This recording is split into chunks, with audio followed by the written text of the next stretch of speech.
Hey guys, అందరికీ నమస్కారం. ఎలా ఉన్నారు? Welcome back to the channel Pavan Lucky vlogs. Guys, మన ఫ్రెండ్స్ తో కలిసి మనమైతే ఈ రోజు కీసర టెంపుల్ కి అయితే వెళ్తున్నాం. మీకు చూపిస్తా పదండి. ఈ టెంపుల్ గురించి నాకు తెలిసిన కొన్ని విషయాలు మీతో షేర్ చేసుకుంటాను. త్రేతాయుగంలో రావణ సంహారం జరిగినప్పుడు శ్రీరాముల వారు తిరిగి వచ్చేటప్పుడు కీసర దగ్గర ఒక శివలింగ ప్రతిష్టన చేద్దాం అనుకున్నారు.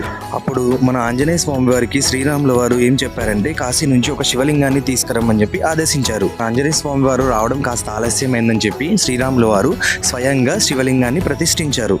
అది చూసి మన హనుమంతుల వారు తాను తెచ్చిన లింగాన్ని కోపంతో విసిరేయడంతో అది ముక్కలయ్యి మన కీసరాలో 101 లింగాలుగా ఏర్పడింది. సో గైస్, అందుకే మనము కీసరా వెళ్ళినప్పుడు మనకి ఎక్కడ చూసినా శివలింగాలే కనిపిస్తుంటాయి. గైస్, ఈ ప్లేస్ కి వెళ్ళడంతో మాలో మంచి పాజిటివ్ వైబ్స్ కనిపించాయి. సో నేచర్ కూడా చాలా బాగుంది, పీస్ఫుల్ అనిపించింది మాకైతే. సో మీరు కూడా వెళ్ళి మంచిగా ఎంజాయ్ చేయండి, మంచిగా దర్శనం చేసుకోండి.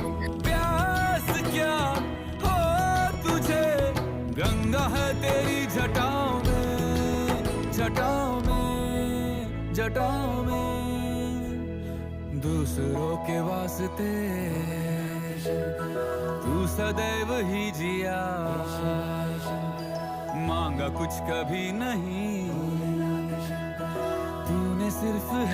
గైస్, మనమైతే దర్శనం మంచిగా సక్సెస్ఫుల్గా కంప్లీట్ చేసుకున్నాం. సో ఇప్పుడు మన ఇంటికి అయితే మళ్ళీ రిటర్న్ అవుతున్నాం. మన ఛానల్కి ఎవరైతే కొత్తగా వచ్చారో మన ఛానల్ని లైక్, షేర్ అండ్ సబ్స్క్రైబ్ చేయండి. మరిన్ని అప్డేట్స్ కోసం మన ఛానల్ని ఫాలో అవ్వండి.